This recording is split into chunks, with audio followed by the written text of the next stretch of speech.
What's up guys? Welcome to today's video where we are making amazing gluten-free donuts. I know just how hard it can be to find that perfect gluten-free recipe, but look no further, you have found it. If you liked today's recipe, don't forget to give the video a big thumbs up and also don't forget to hit subscribe for more great recipes. Today you will need 500 grams of gluten-free self-raising flour, 85 grams of caster sugar, 5 grams of gluten-free baking powder, and also in that little bowl I have a pinch of salt and 5 grams of xanthan gum, 75 grams of unsalted butter, 1 large free-range egg, and 200 milliliters of whole milk.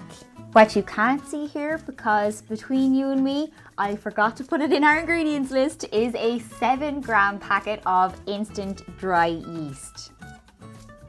Today I'm going to be using a mixer to make my donuts. It's not mandatory, but it does make the process a bit easier. It can absolutely be done by hand if you have the time.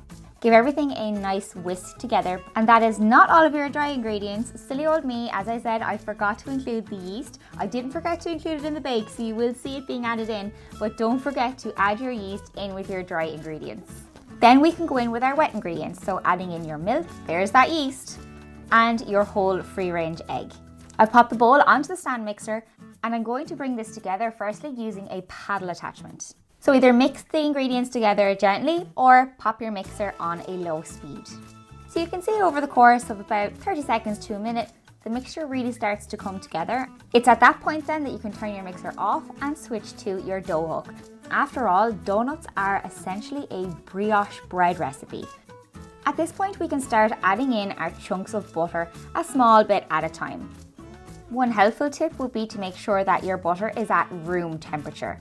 I would recommend mixing for anywhere from 5 to 7 to even 10 minutes depending on how your dough is coming together.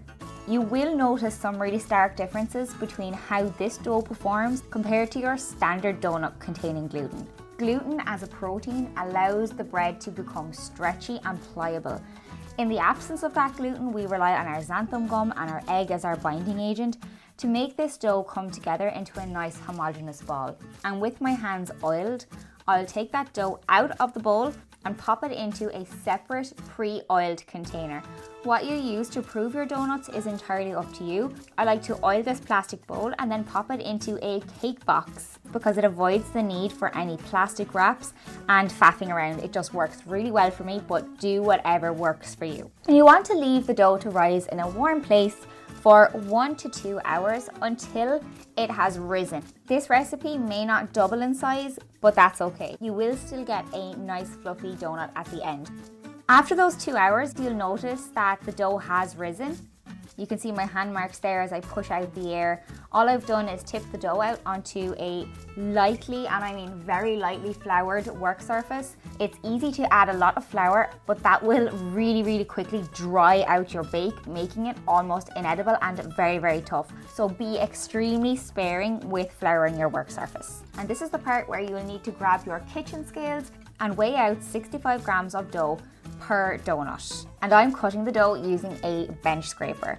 It might be useful to flour that utensil just to make sure that it doesn't stick, because this dough can be quite sticky to work with. Once you have weighed out all your donuts, you should have about 15 balls.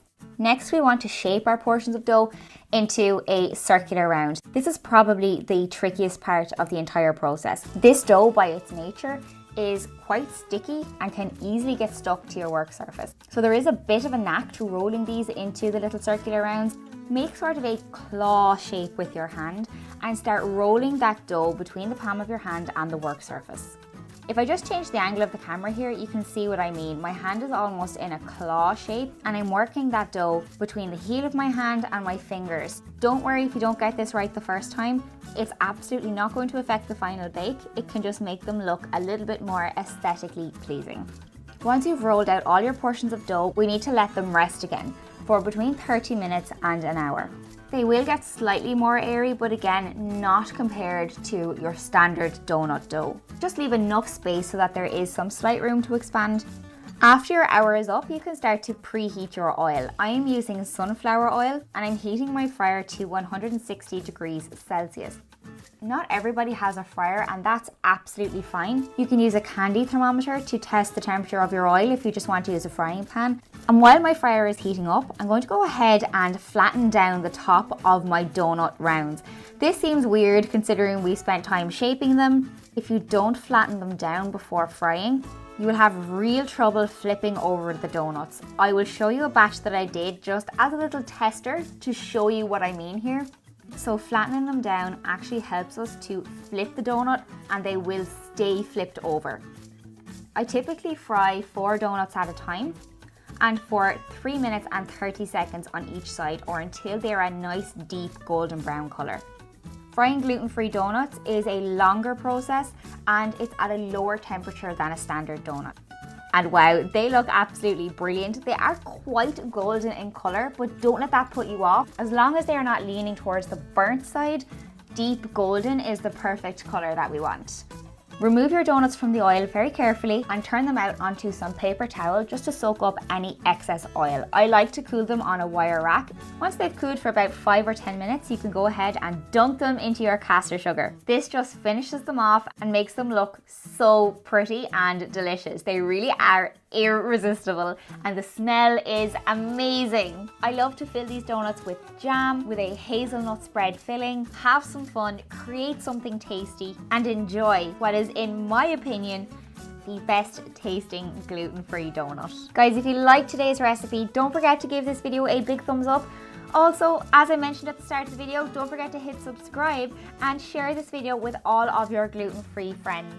And I will see you in my next video. Bye!